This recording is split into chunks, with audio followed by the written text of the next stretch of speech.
So let's talk about something that hits home for a lot of high achievers, the fear of becoming irrelevant. We're going to dive into a roadmap really, inspired by the incredible work of Arthur C. Brooks, all about how to find a new kind of success and a deeper purpose in the second half of your life. All right, let's get into it. I want to start with a question that gets right to the heart of it. Seriously, are you terrified of losing your edge? I mean, if you've built your entire identity on being the sharpest person in the room, on being innovative, on just being at the absolute top of your game, well, the thought of that slipping away can be completely terrifying. But you're not alone in feeling that way. And that's exactly what we're going to tackle. This whole idea started with a pretty chilling moment. The author, Arthur Brooks, was on a plane, and he overheard an elderly man say those exact words to his wife. Why? Because he felt he just wasn't useful anymore. What's crazy is that Brooks realized this wasn't just some random person. It was a world-famous figure, someone he deeply admired, a man who had literally changed the world. It was this shocking proof that professional success, no matter how huge, doesn't guarantee you'll be happy later in life. And that story leads us right to the core of the problem, what Brooks calls the striver's curse. It's this wild paradox where the very drive, the ambition that makes you so successful in your youth can actually become the source of your misery later on. It's like you're cursed by the very thing that made you great.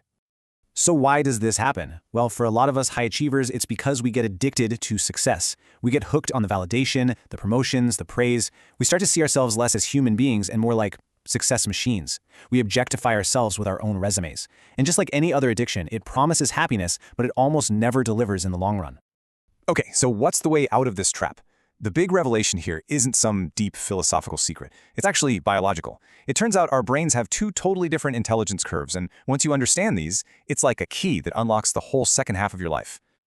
All right, first up, we have what's called fluid intelligence. The best way to think about this is as your raw processing power. It's your ability to solve a problem you have never, ever seen before, to innovate on the fly.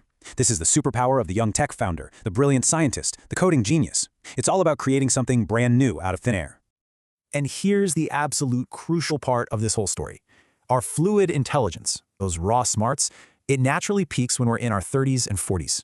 And after that, it starts a slow, inevitable decline.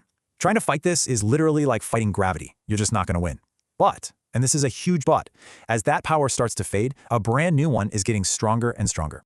And that second power? That's your crystallized intelligence. See, this isn't about solving new puzzles from scratch. It's about using the massive library of knowledge and experience you've spent a lifetime building. In a word, it's your wisdom. It's the ability to teach, to connect ideas, to see patterns that a younger person just doesn't have the context to see. And this intelligence, it just keeps growing, well into your 50s, 60s, and beyond. I think Brooks just nails it with this quote. When you are young, you have raw smarts. When you are old, you have wisdom. Think about it like this. Early in your career, you're a fire. You're generating a ton of heat. Later on, you become a lamp, shedding light for others. Both are incredibly valuable, right?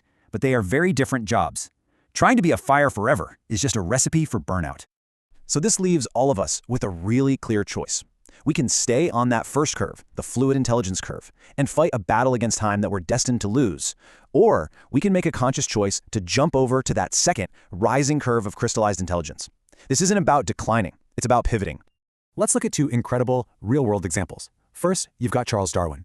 He had his world-changing breakthrough when he was in his 20s. He then spent the rest of his life trying to top that one big idea, and by all accounts, he felt like a failure. He was stuck on his first curve.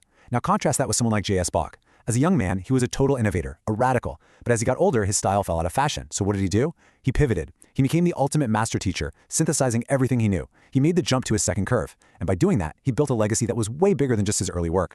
Okay, this all sounds great in theory, right? But how do you actually do it? How do we make sure we're on Bach's path and not Darwin's? Well, this roadmap gives us a really practical strategy. Brooks offers this beautifully simple 7-word mantra to guide the whole transition. Ready? Use things, love people, worship the divine. It's all about shifting your focus away from accumulating stuff, status, and money, and moving it towards cultivating deep relationships and finding a purpose that's bigger than just your own ego. So what does this mindset shift actually look like day to day? Well, instead of that endless hustle, you pivot from doing to teaching and mentoring. Instead of treating success as the ultimate goal, you start to manage it like the addiction it can be. Instead of hiding your weaknesses, you actually admit them because that's how you build real connection. And you stop focusing on deal relationships and start pouring your energy into deep, meaningful friendships. This is the work. This is how you make the jump. When you boil it all down, this isn't about losing something. It's about making a trade. You're trading one incredible asset, your raw, fluid intelligence, for another, equally powerful one, your crystallized wisdom. The goal isn't to stay a 25-year-old innovator forever. No way. The goal is to become a 60-year-old sage. Look, at the end of the day, this isn't about decline. It's about evolution. Your second curve, that wisdom-filled, deeply satisfying part of your life, it isn't just a nice idea. It's a biological reality that's literally waiting for you. So the only real question left is, how are you going to make the jump?